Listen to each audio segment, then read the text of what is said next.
Party. Joining me now, Congressman and physician Bill Cassidy, Republican of Louisiana. Good morning to you. Good morning, Alex. Well, I'm glad you're here to talk about the conservative activists who have been showing a lot of energy lately. We've certainly been following them in the news.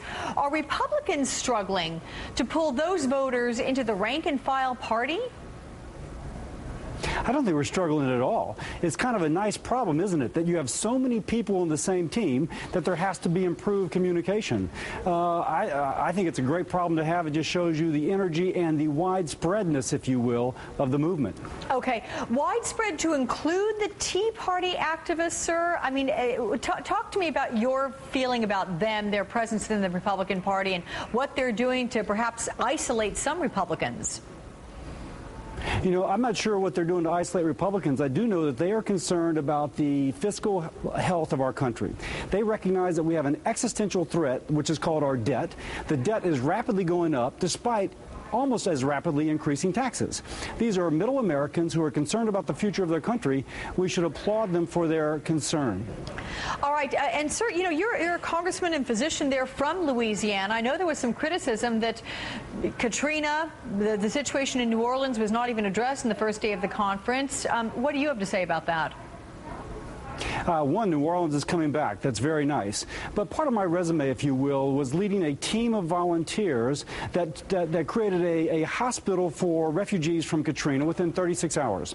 And so one of the things we see is that we need to have both. We need to have an effective government response, but we also need to have the private sector emboldened, enabled. And that's what I think our conservative activists are concerned about. They see this overarching, ever-increasing big government state, when in reality we know that the genius of the American people lies not in its government, but rather in its people. And I think that many of the testimonies regarding Katrina are testimonies to that. Okay, but do you have at all concern that it would be seen as Republicans now running away from addressing the issue that came under heavy criticism under a Republican president when it happened?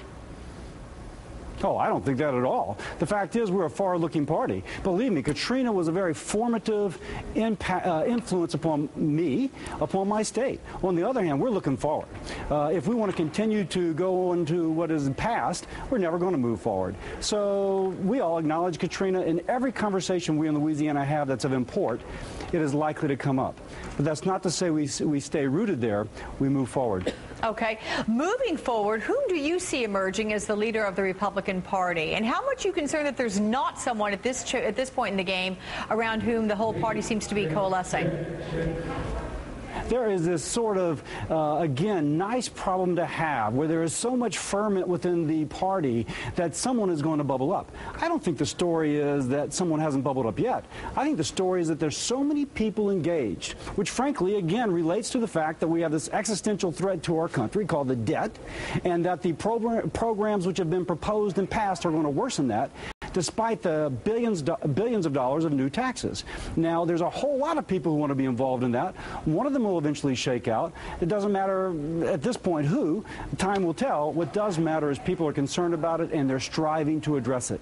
Okay, Representative and physician Bill Cassidy, Republican of Louisiana, thanks for your time. Have a good day out there. Thank you, Alex. The head of a